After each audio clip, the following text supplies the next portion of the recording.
engineering as well as it is about the economy. The TBM forum that was mentioned earlier consists of many technical associations and societies and thought leaders that have got together over the last year. And we're dedicated to restoring our manufacturing sectors so that we have a balanced economy here in Ontario. So this is our take on things, and we certainly don't disagree with anything the economists have already said, because it's hard to argue with economists, because they're never wrong. They just keep changing the numbers. So why are we doing this? Well, we're doing it for our kids. We're doing it because we believe that we in Ontario need a balanced economy for our children's prosperity. And, you know, as they first start the game that we love, which is hockey, and pick up that first stick, they're going to find it when they read it that it's not made here anymore. That most of our kids are actually going to start thinking perhaps we don't make enough things here anymore in Canada, and certainly in Ontario. That's a concern. It's called globalized manufacturing, and it's something we need to look at. And some questions come to mind about what that globalized manufacturing that we've become used to is really all about. Well, we've moved a lot of stuff offshore in the last 3 decades. Some of us have been part of that. We've gone offshore. We've done it in a very uncontrolled trade manner. It's been herd behavior in a lot of ways. We've gone out the door, following the next guy across the pond to take a look at what we can get. And you know what it's done? It's reduced our manufacturing intensity over the last decade alone by 15%, so that we've got less value added now within our particular manufacturing environment. And those sectors have been hurt. Some of them are more badly than others, but they've been hurt. They've been damaged. But here's a glimmer of hope for the future that probably we need to look at. Let's go forward. Take a look at globalized manufacturing, and let's reconsider what globalized manufacturing really is. For us engineers that think about value and lean and green, let's just think about it. It really is a bunch of ships revolving around the globe, taking materials from one place to another, adding low-cost labor, and then you get these things, these waste machines, these large, wasteful devices that, you know, move non-value-added inventory around the world using and sucking up very expensive and increasingly expensive bunker fuel. There's no manufacturing done on these puppies at all. This is just to move it around. And so where they're going is to places like this, which are supposed to be low-cost countries. They were, but they've got wage escalation in double digits. And they've got sector issues with material supply, and they're growing their economy, and it's beginning to be an expensive proposition. And so as you're going to see, globalized manufacturing has question marks associated with it. Not that it wasn't a good run, but maybe it's transient. So what we should be doing is looking at lean and green, rethinking what manufacturing should be in the future.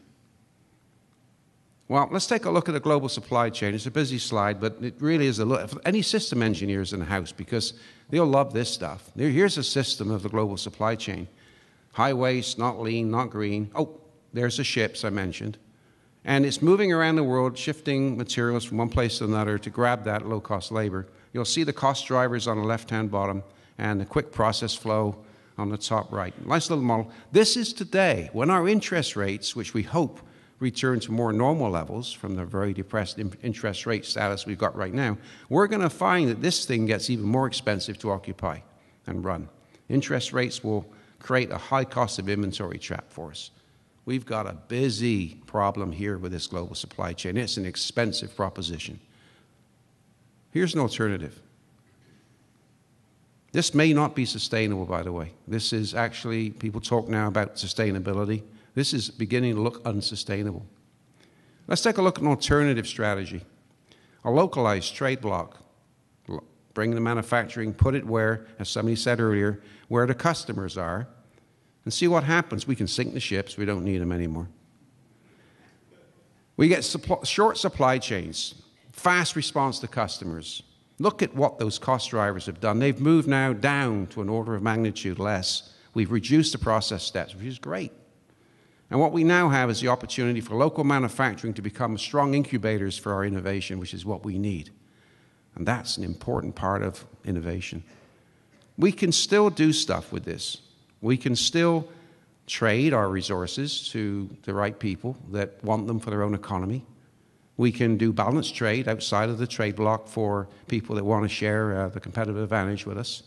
And we can also, for the right reasons, share our knowledge, and as long as our intellectual property is controlled, with others that require a leg up in moving their economies forward. But inside ourselves, we'll now have a balanced economy, an intrinsically less wasteful and lean and green environment for our children. And that includes having manufacturing part of our business, called Canada. We've ran numbers on those two scenarios, the numbers that you are used to seeing for global supply chains and the new one I've just shown you. And they've been ran by many of us over the last year to understand the costs and trade-offs between onshore, offshore. We call that balanced sourcing. Boston Consulting Group have headed up a release document so far that's basically, it's in the news today, by the way, that says the landed cost parity by 2015 will be here by that point in time and will have no reason to go offshore for manufacturing. There's actually a case now to localize manufacturing on paper. And in fact, what you're going to find is all these corporations are now going to be considering themselves to be recovering globaholics. These guys are going to want to bring stuff back, and you're going to find that they're going to call it reshoring. You read in the newspapers a term called reshoring. In the U.S., it's happening. Reshoring is beginning with large corporations. Demographics are about 50% of them really figuring out how to bring their work to North America. Well, and Canadians, we may have to look at our loonie a little differently because it's far too high to be at the same level as the U.S. dollar to be at the same tipping point for reshoring. We got a resource-escalated dollar. Jim called it Dutch disease. So we've got a chance now to participate in this, but are we ready? Well, it's always a question. Are we ready? So here's a roadmap for you to be ready. And by the way, this could create some discussion, but I love that stuff. Let's take the three people to have a piece to say about this in our environment, and you know who they are. And let's get some bold policies together.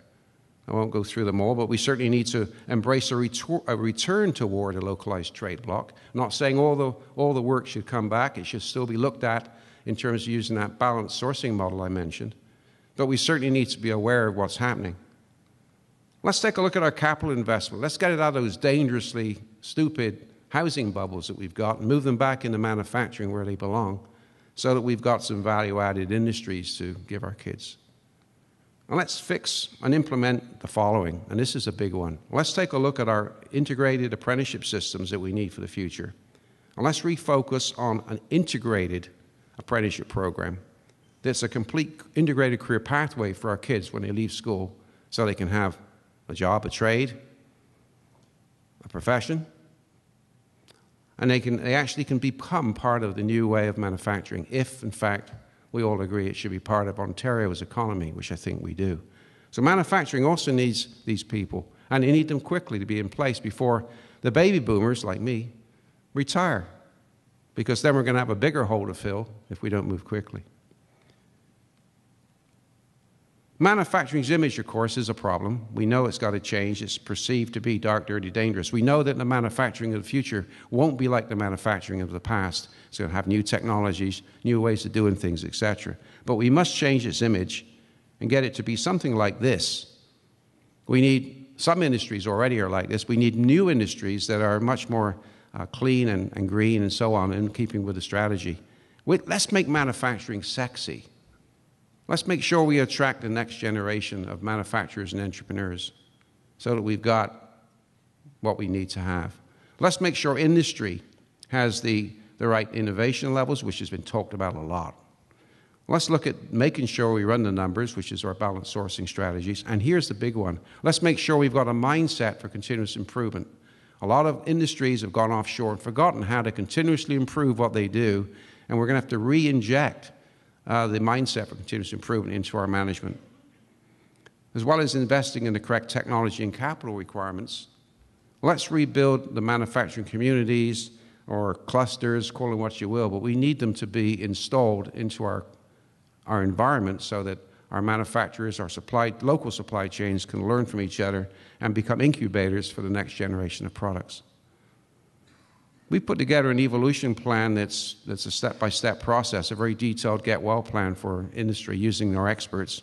And the first step is a self-positioning survey because we've got to get that sick, dead, and dying manufacturing sector analyzed in terms of the diseases they've got, fix them up, give them new medicine, and get them up flying again like this guy on the right. If we can do that, we stand a chance. And I think the message from the economist earlier and from ourselves here is that we've got to push the red button on manufacturing and get it into the right place. There's an opportunity for manufacturing to come back based on the reports I've just given you. But we've got to re-engineer it. It won't be the same manufacturing that went away. It's the manufacturing of the future. It's got to be re-engineered for our economy. Please do it for two things. Do it for the province, and very certainly do it for your children. Thank you.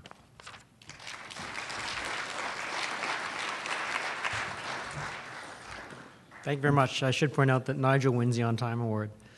I think all three speakers have done an excellent job of identifying the problem and suggesting action to take solutions to solve the problem. I actually had a set of prepared questions, and I see all but one of them has actually been answered.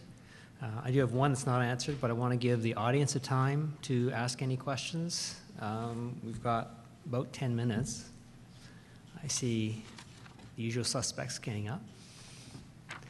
Please identify yourself and get right to the question. Oh, maybe not. Okay. I'll prompt by posing a very broad question to all three speakers. What new technologies do you think will move manufacturing to be more competitive in the global marketplace? Nigel, you want to go first? Technology will move us in the short term. We need to get back into continuous improvement and lean. Productivity is the driver. We can't compete just by asking government for handouts. So we've got to continuously improve. Some of the technologies I got in mind would be rapid prototyping technologies, which covers a lot of different things, that 3D printing, for example. We've got to be better at getting the next generation of product to our customer base quicker, and we've got to beat the competitor at tool making. So anything that moves the rapid prototyping forward would be one technology. But then when you get to the operation itself, I think we have to look at a management technology of continuous improvement. It's not all to do with science. It's also to do with our technology of thought that we need to install into our thinking. We've lost a lot of ground in terms of making ourselves productive. So it's rapid prototyping and continuous improvement are two technologies come to mind. Yeah. Is it on? Yeah. Oh, okay. Yeah. Just following on a sort of point that Nigel brought up in his presentation, I think another important technological element in the manufacturing processes is the energy supply. And I think the ability to have a green and effective energy distribution system that can provide a reliable and cost-effective energy source for our manufacturers will be, I think, very important in ensuring its sustainability over the longer term. Jim? And using less of it. Yeah. And I think that energy-environment nexus applies also to the rest of the manufacturing process in terms of how the manufacturers are produced, the nature of the product that's produced, and how it's used in the end. So to take the auto as an example, there's all kinds of ways in which both the manufacture of autos and then the nature of the auto and its subsequent use will be improved necessarily around environmental issues going forward. So I think that energy and environment area is one with a huge amount of potential, but linking back to my initial point, it won't happen by itself. It'll only happen if we're very proactive and deliberate at saying this is an area we're going to carve out a niche in for Canada. Thanks very much. Okay, we have three questions on the floor. Can we start with the center speaker? Okay. My question, it's not really directed at anybody, but it was brought up by Jim Stanford. Sort of when we were talking about how we want to really focus inward on where we bring in our contracts and our manufacturing from, that sort of thing. I think it's fantastic. But in cases like when we say, okay, we want to buy 50,000 trains or something, or 50 trains, let's say, that almost exclusively goes to Bombardier. And while there's nothing wrong with that, it sort of can lead to a lack of competitive offers from other sector or other companies that may exist out of Canada. So how do we deal with that kind of monopolization that can come from like having one big company in Canada?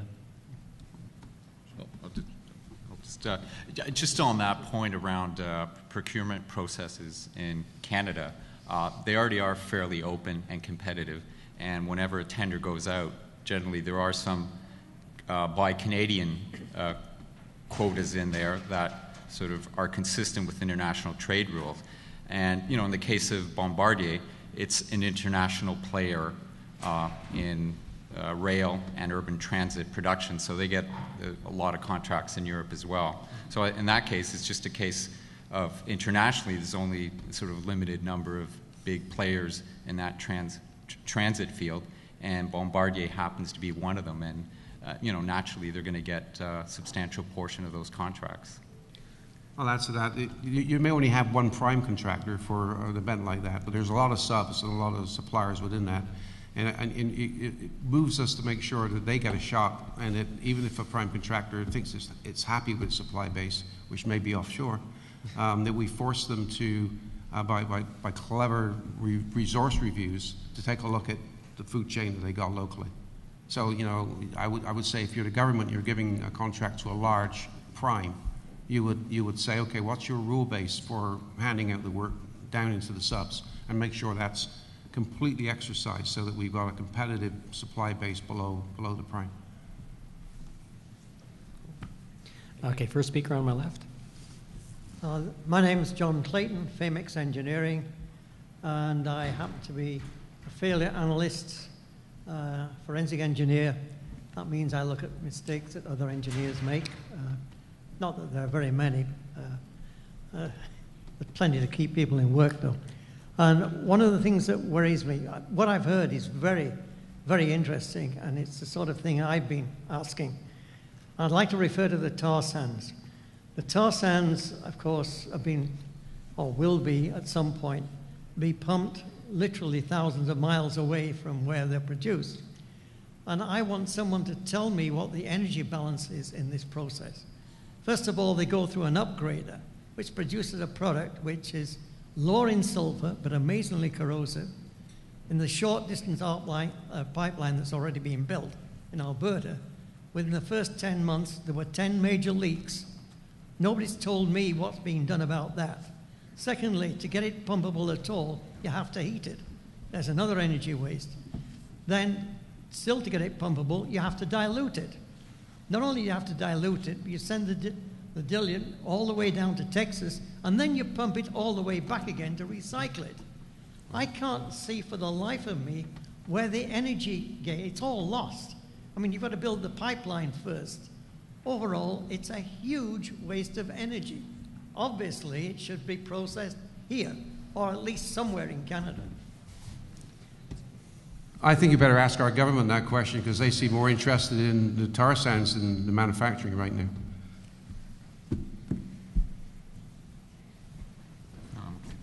Good answer. My other speaker on the left. Ruben Schlossberg, Mode Center. And along somewhat similar lines, the current Canadian bitumen rush was something of a boogeyman in all three presentations, because the natural resources sector competes and may be taking away jobs from the manufacturing sector. It may be taking government investment, R&D investment away from the manufacturing sector. It drives up the Canadian dollar.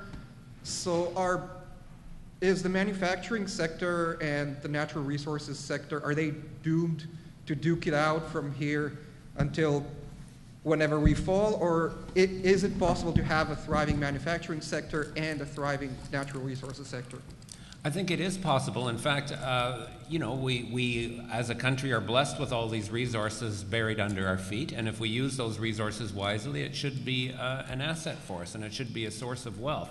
But the question is, how are we going to use those resources, and are we going to leverage them correctly and manage them correctly and make sure that they are used to build a sustainable, long-term, diversified economy? And right now, that is absolutely not happening. The strategy of making Canada a quick and dirty energy superpower rests on extracting the bitumen as quickly as possible and exporting it in raw form. And that raises all kinds of issues, including the energy and environmental issues that John mentioned. It raises geopolitical issues, and it raises economic issues, because there's all kinds of side effects of allowing that one very narrow sector of a whole diverse national economy to become overheated in the way that it has. I don't think of it so much as stealing jobs away from manufacturing. Canada's manufacturing sector has lost about 500,000 jobs in the last decade. The petroleum industry has added 20,000 jobs in the last decade. So, you know, that's one new job in petroleum for every 25 jobs that was lost in manufacturing. So it isn't that resources are being sucked away. Resources are being left idle because of the unintended side effects of an overheated bitumen boom. And those side effects are felt in many ways, but a very important one is through the impact on the currency. The oil price is clearly the dominant driver of the Canadian dollar. The fair value of our currency, if you look at purchasing power indices, should be about the low 80s US. That's how the Organization for Economic Cooperation and Development measures it. And instead, the speculative pressures, both in oil futures markets and in currency markets, have driven it much higher. It isn't because Canada's got a strong trade balance as a result of exporting oil that the currency is high. That would be a complete distortion of the story. In fact, our trade balance has gotten worse the more the oil sands boom has been allowed to continue in this very unregulated, unmanaged way, because the non-resource exports of our country are shrinking much faster than the resource exports are growing. I'm dismayed at how this debate, which I think is essential in Canada, has been politicized.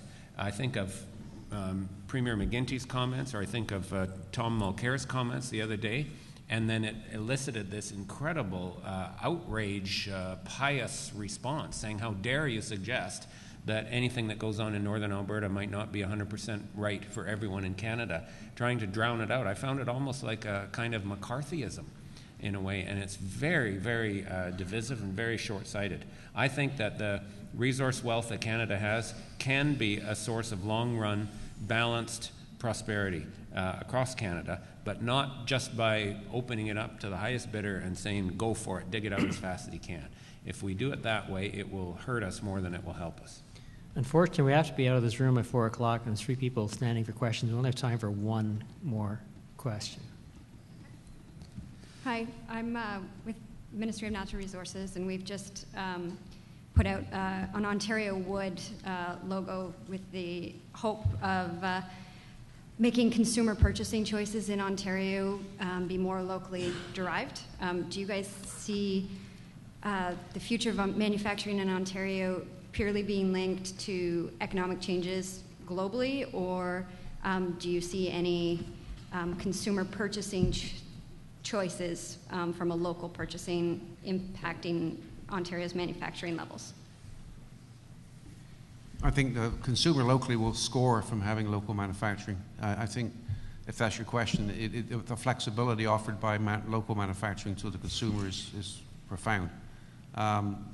Things like seasonal products will be easier to manage if you've got local manufacturing than shipping them halfway across the world.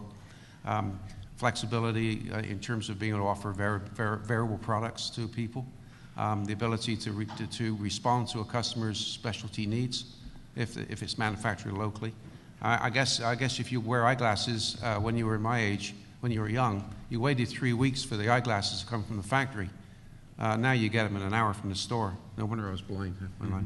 So, you know, I mean, there's a consumerism thing where we put the factory in the store for eyeglasses. Just take that and extend it to other manufacturing strategies that we could bring to the party. You want something a different color, or you want something slightly different in size.